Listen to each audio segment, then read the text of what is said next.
sou natural de Jandai do Sul, no Paraná.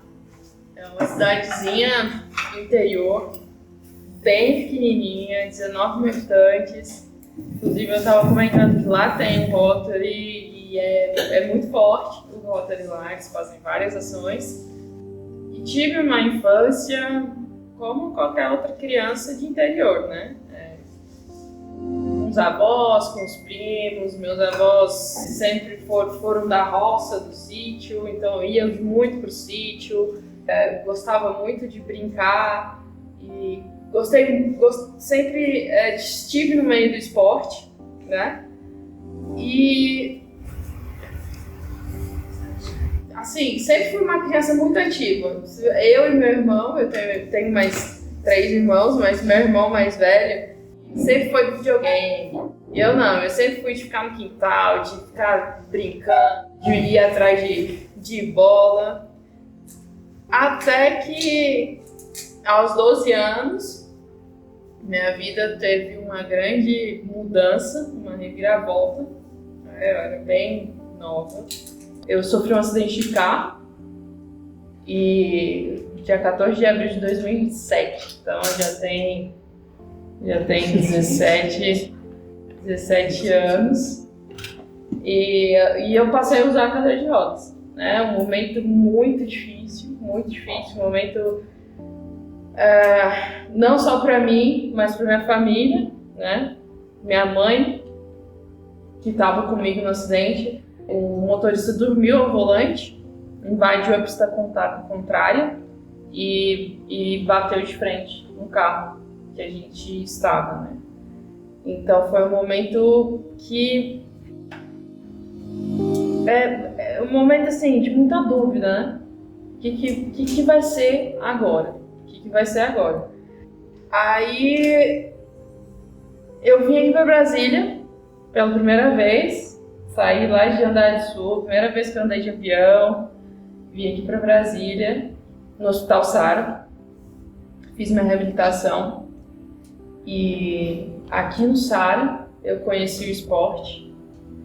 Aqui eles trabalham muito essa questão do esporte na reabilitação, né? Eles motivam muito em cima do esporte. E aqui eu tive meu primeiro contato com o esporte paralímpico. E aí comecei a entrar no esporte, já gostava antes, e eu vi uma oportunidade, né? Eu vi uma oportunidade de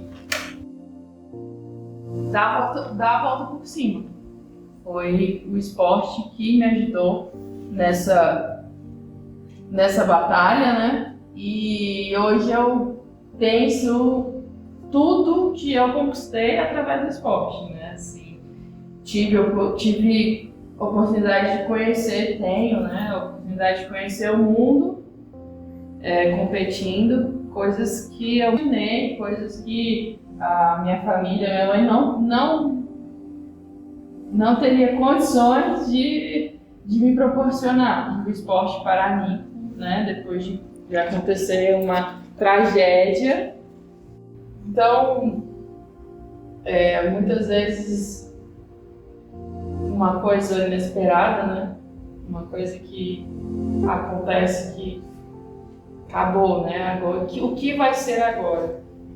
A gente pega aquilo e na oportunidade de crescer e ter e fazer aquele jargão de fazer do limão mais limonada.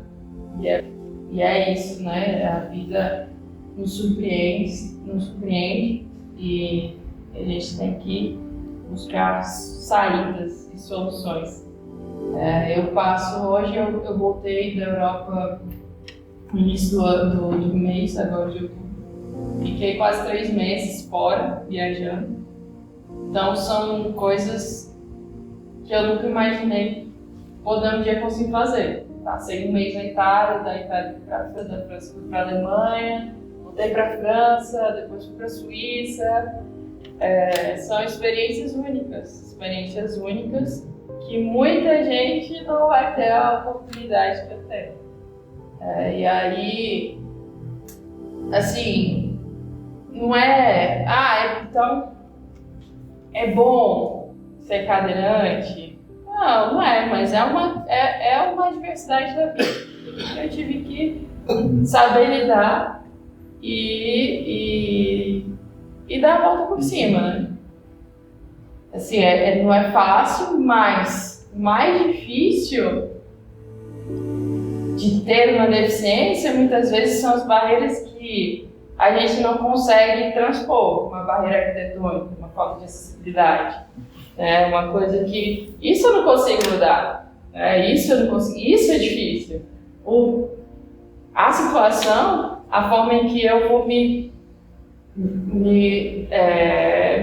vou reagir diante daquilo, né, que vai mudar.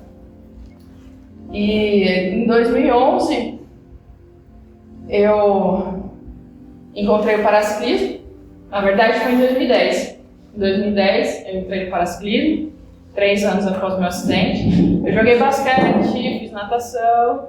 E em 2011 encontrei o paraciclismo.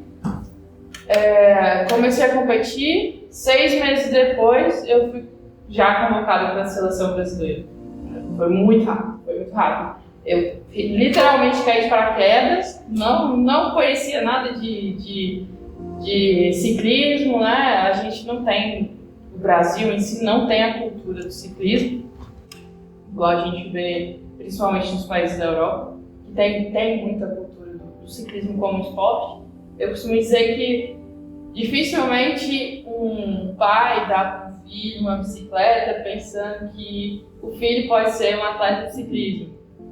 Mas o pai dá para o filho uma bola pensando que o filho pode ser um atleta de futebol. Então é mais ou menos essa mentalidade aqui no Brasil, a gente não tem muito. Então isso em 2011 eu não conhecia nada de ciclismo. Realmente caí de paraquedas no esporte. Gostei muito, assim, a sensação de estar na bike, de pedalar, foi uma das coisas que realmente me segurou no esporte. E a partir de então não parei mais, né? 2011 a minha primeira participação foi nos Jogos Pan-Americanos de Guadalajara, no México. Eu tinha 17 anos. E aí, nessa competição, eu fui medalhista de prata. Na minha primeira competição, eu fui medalhista de prata. Então as coisas realmente ficaram muito sérias, muito rápido. E a segunda competição foi em 2012, numa Copa do Mundo em Roma. E aí eu não sei mais a cronologia, já são muitos anos de seleção, até no Mundial. Esse ano me perguntaram quantos mundiais que eu participei, né? Eu não soube responder, eu falei que no mínimo uns 10. Né? Tá, e o pessoal falou, nossa, é muito tempo.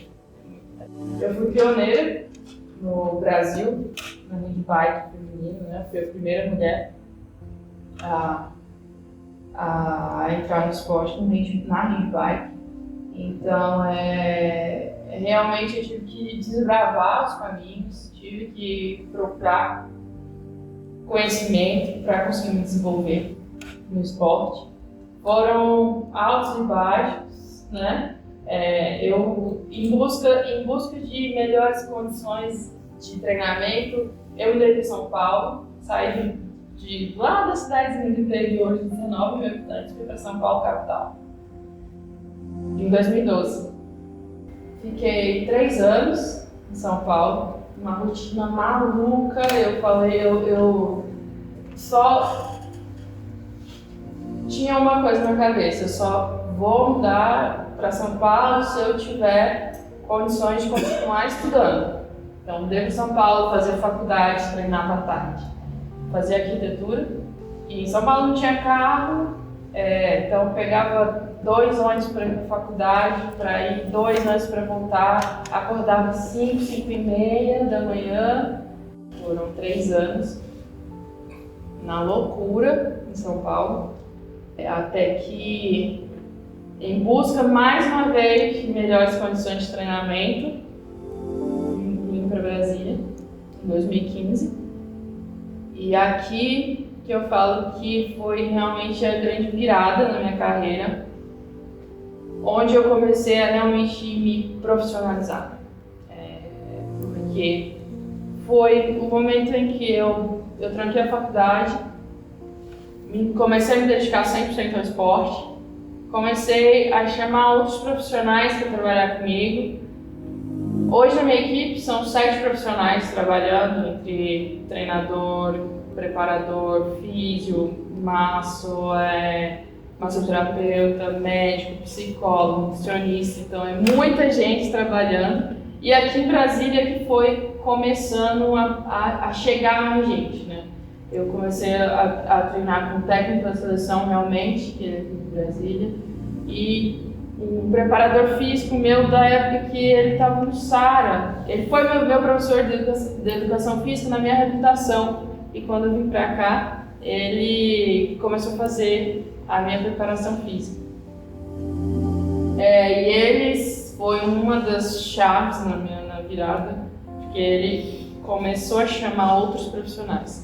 Na época eu não tinha patrocínios, não tinha condições de ter a equipe hoje, de pagar todo mundo, né? É um custo muito alto de ter esses profissionais, e a maioria dos profissionais começaram comigo sem receber, assim, sem receber. E é uma coisa que eu tenho comigo, uma das prioridades dentro da minha carreira é retribuir os profissionais que trabalham comigo, porque se eu cheguei onde eu cheguei, se eu estou conseguindo os resultados que eu consegui, foi pela dedicação também de todo mundo que trabalha comigo.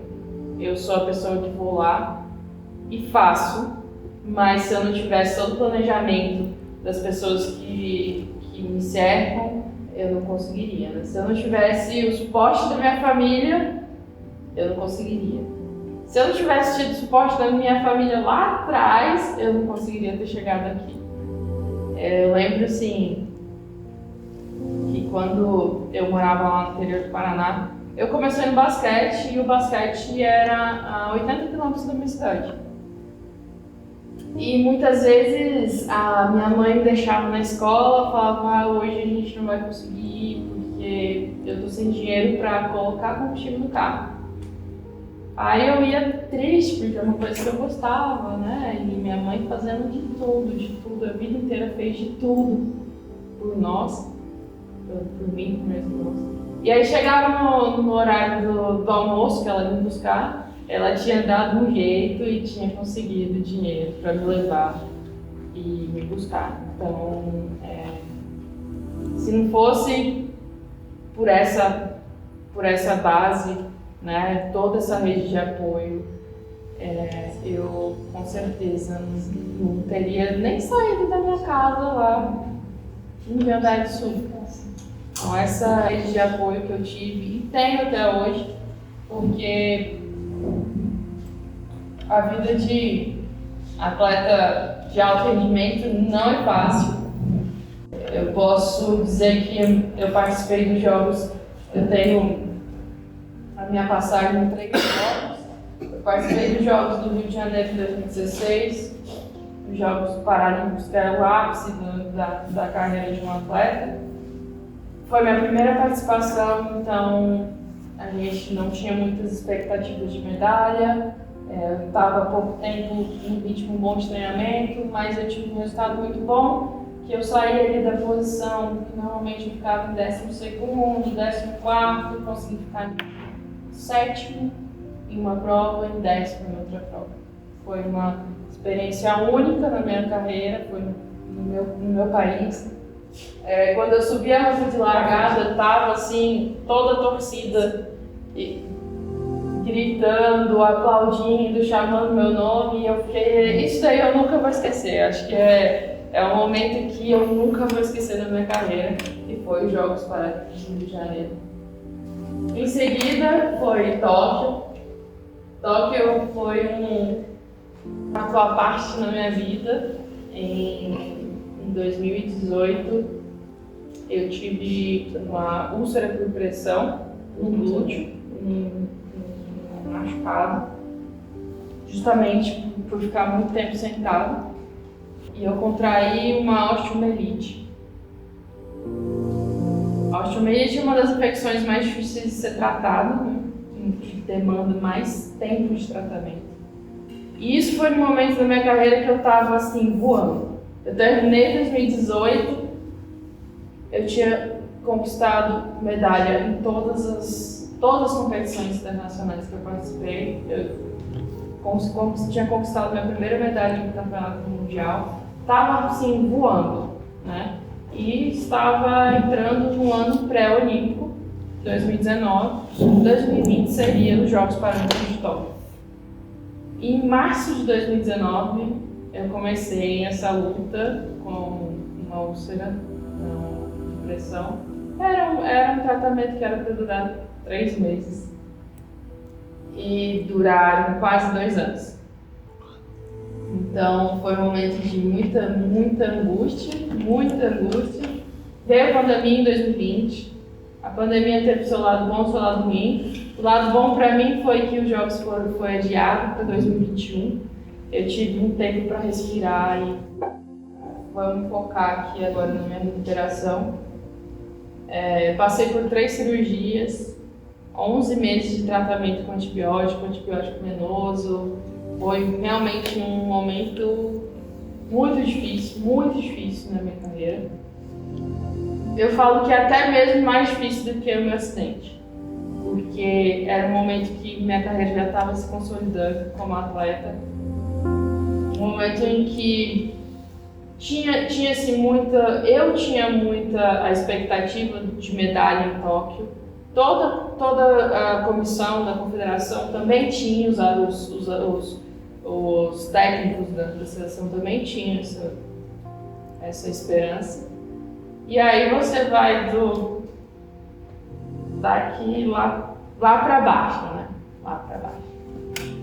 Então, passei por essas cirurgias em novembro de 2020, que eu recebi o último laudo que eu tinha conseguido eliminar a infecção, estava curada da osteomielite, e retomei meus treinos pouco a pouco. Assim, comecei a treinar dia sim, dia não, 40 minutinhos por dia. E em agosto foi Jogos de Tóquio. Então, se for pensar, eu tive 6 meses mais ou menos de preparação para o Jogo de Tóquio. E em Tóquio, novamente, era para eu ir em busca da medalha. Novamente, foi os Jogos que eu ia passar, que eu ia ir para competir. Foi um momento em que me preparei muito por isso, assim, de agradecer por eu estar competindo, mas quando eu cheguei lá, realmente eu desmoronei, assim, de um sentimento que, olha, agradeço muito por estar aqui, mas eu não queria estar aqui só para competir, eu queria estar aqui para ir em busca da minha medalha. Então foi um momento muito difícil. Conversei, aí entra o trabalho da minha psicóloga, né? Tem um psicólogo esportivo aqui comigo. E foi um momento mesmo de luto. Foi um momento em que eu cheguei e vi que eu não ia conseguir realmente a medalha que eu tanto esperava. Mesmo sabendo que tudo que eu passei e que tudo tinha uma justificativa, eu realmente não iria conseguir a medalha que eu esperava. Segui, comecei meu treinamento para Paris, né?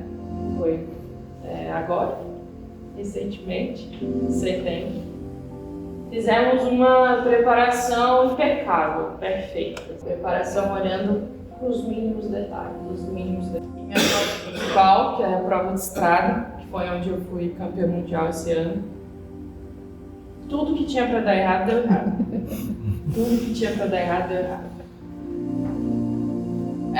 O ciclismo é mais ou menos Fórmula 1, que tem a posicionamento de largada. Eu fui a última a ser chamada para largar. Estava chovendo, então eu tinha que ser muito cautelosa no que eu ia fazer, porque poderia acontecer um acidente, quebrar o equipamento e eu simplesmente não finalizar a prova. Então eu não podia arriscar muito. Larguei mal, posicionada, fiz uma prova de recuperação, assim, fui buscando um a um, até o momento em que eu consegui buscar a que estava no terceiro lugar. Cheguei na atleta, que era alemã, estava no terceiro lugar, andei junto com ela ali, mais ou menos 1 quilômetro, 2 quilômetros, meu pneu furou. Faltando 10 quilômetros para chegar. 10 quilômetros é muito pouco, assim, para chegar. E aí na minha cabeça eu só vou parar quando tiver rodando a minha roda no asfalto, né?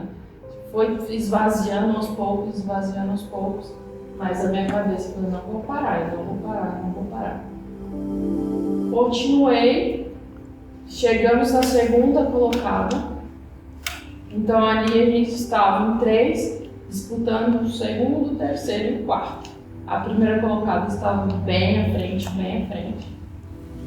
E aí meu pneu esvaziando, a gente coloca um líquido selante dentro. E o líquido, ele não veda 100%. Então o líquido vazava e tampava o buraquinho. Vazava e tampava o buraquinho. Até um momento em que elas atacaram e eu já não consegui acompanhar. Eu já realmente estava fazendo uma força muito acima do que elas. Eu estava com o pneu furado, então o arrasto é muito maior. E finalizei em 6º lugar.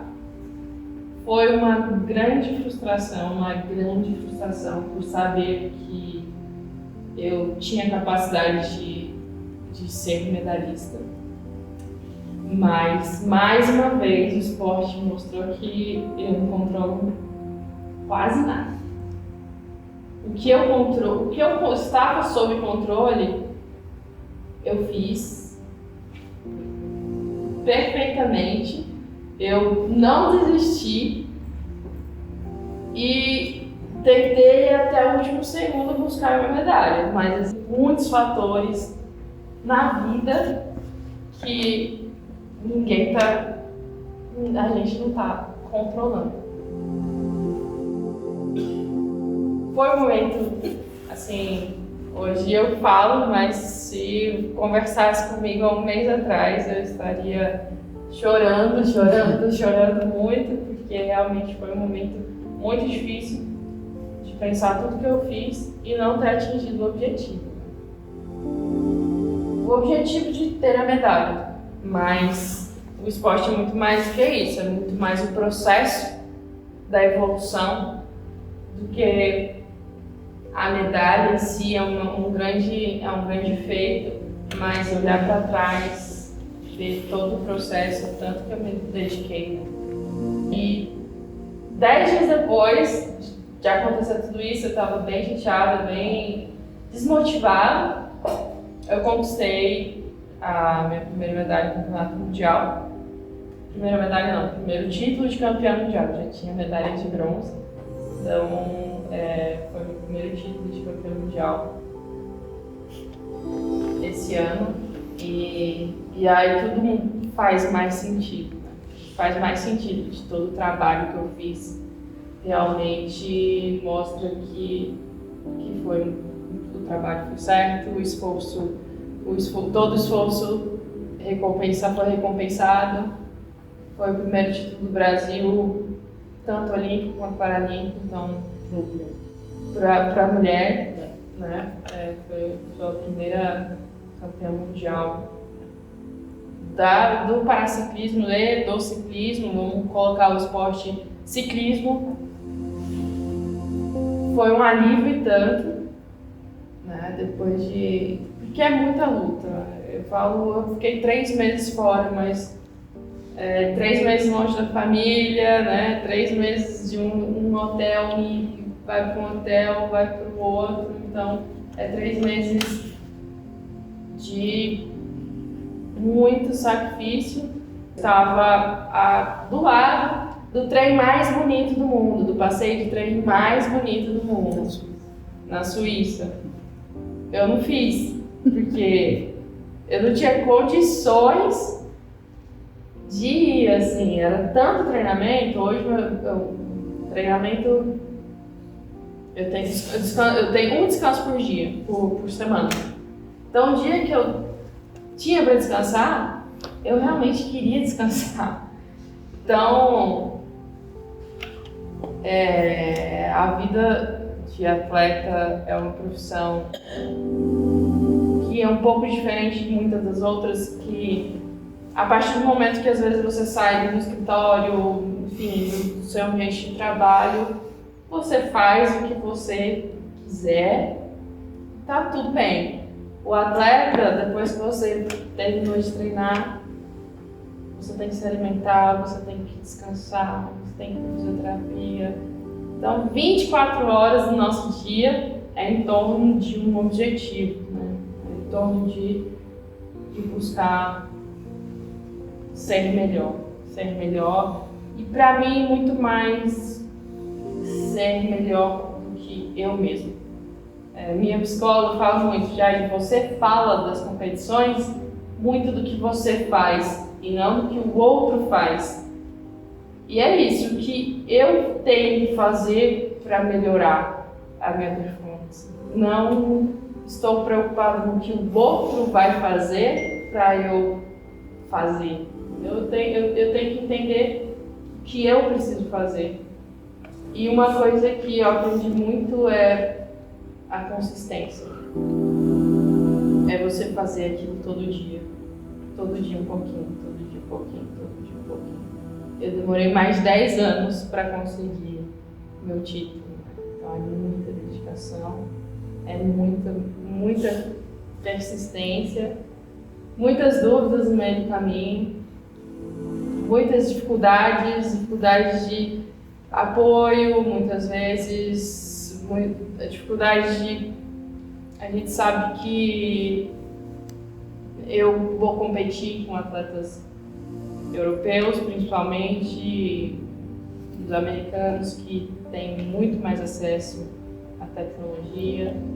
Então são várias barreiras, né, que o atleta tem que saber lidar e estar forte, porque o esporte paralímpico muitas vezes é visto como uma superação, que não deixa de ser, mas tá todo mundo com sangue nos olhos, todo mundo profissional buscando o alto rendimento do 1%, daquele 1% que vai fazer a diferença no final das contas,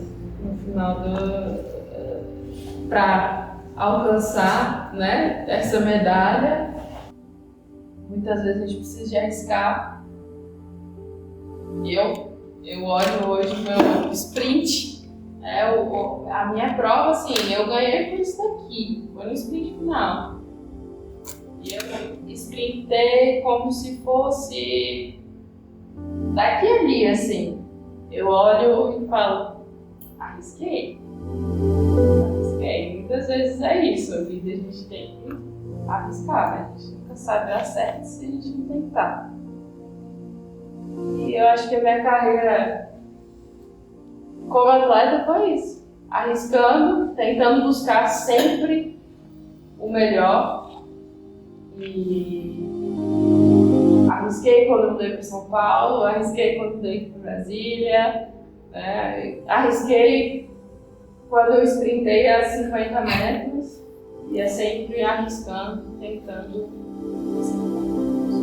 Atualmente sou 11 vezes campeã brasileira. Não participei de 2 campeonatos, né?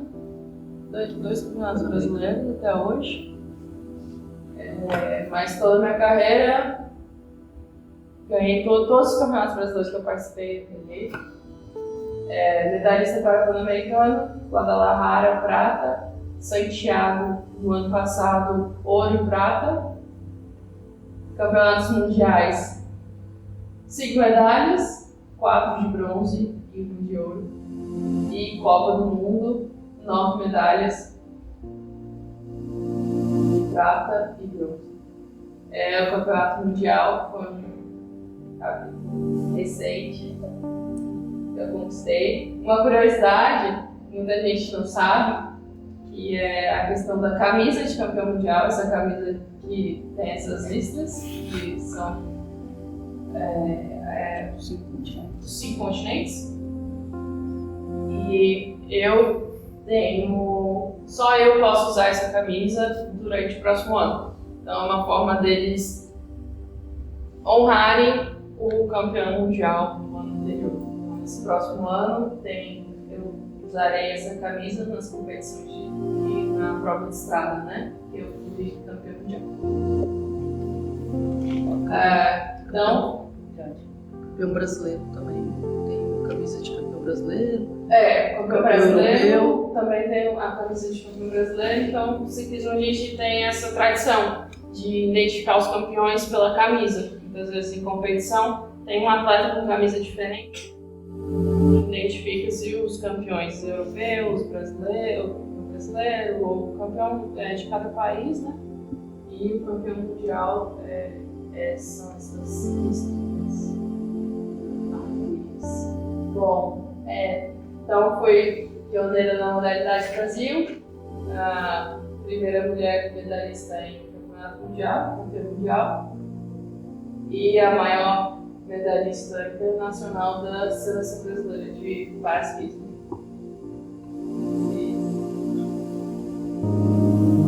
13 anos de carreira com a seleção. Eu acho que era isso assim que eu tinha que falar, e abro também para perguntas, né? A gente bater um papo realmente e falar um pouco sobre